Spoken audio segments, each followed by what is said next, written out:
Welcome to Kanama Cooks.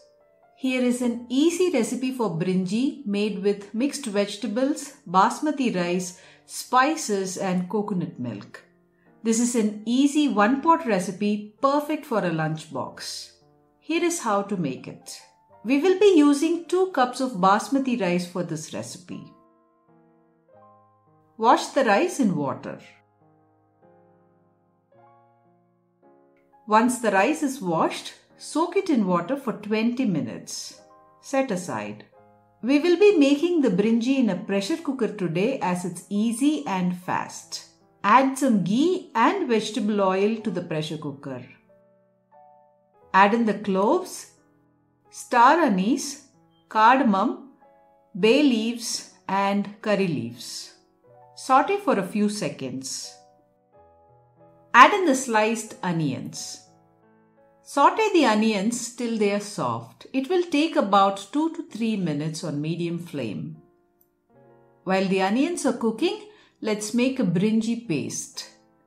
Take a small blender and add in some garlic. Add in some chopped ginger and some chopped green chillies. Adjust the green chillies according to your taste. Add in some fennel seeds and little water to grind. Grind this mixture to a smooth paste.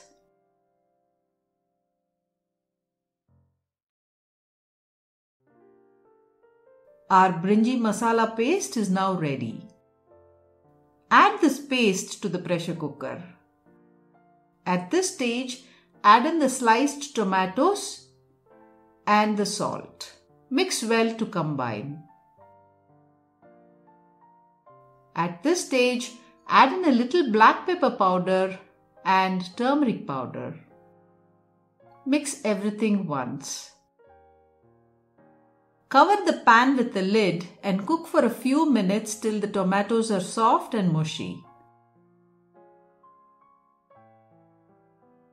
Once the tomatoes are cooked, add in the mint leaves and the coriander leaves. Saute for a minute after adding the herbs.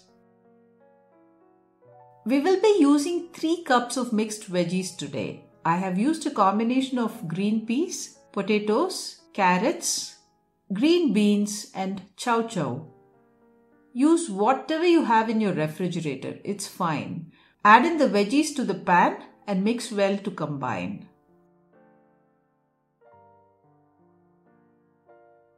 Add in a cup of thick coconut milk. I have used canned coconut milk today.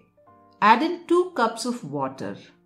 In total, that's 3 cups of liquid made up of coconut milk and water. If using homemade coconut milk, you can use a combination of first pressed milk and second pressed milk. In total, we need 3 cups of liquid for this recipe. After adding the liquid, mix well to combine. Let it come to a boil. Once it's boiling, add in the soaked and drained rice to the pan. Add in the juice of half a lime at this stage. Cover the pan with a lid and cook for 2 whistles on medium flame. It should take about 4 to 5 minutes. After the whistles, wait for the pressure to settle completely before opening. In the meantime, let's get the croutons ready. Dice the bread slices into small squares. I have used about 4 slices of bread today. Regular supermarket bread just works fine. Deep fry these bread pieces in really hot oil. While frying, keep turning them so they brown evenly on both the sides. Once the croutons are golden, remove the croutons and drain them on paper towels.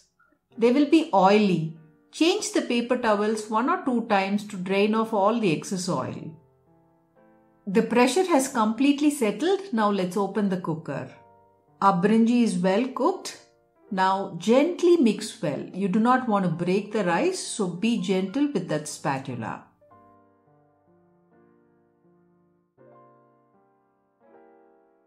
After mixing, add in our croutons to the cooked brinji and cover the pan with the lid and allow it to rest for 10 minutes before serving. A delicious and tasty brinji is ready. Serve hot with a side of simple yogurt raita and potato chips. Hope you liked this recipe today. If you do try this recipe at home, please leave a comment below.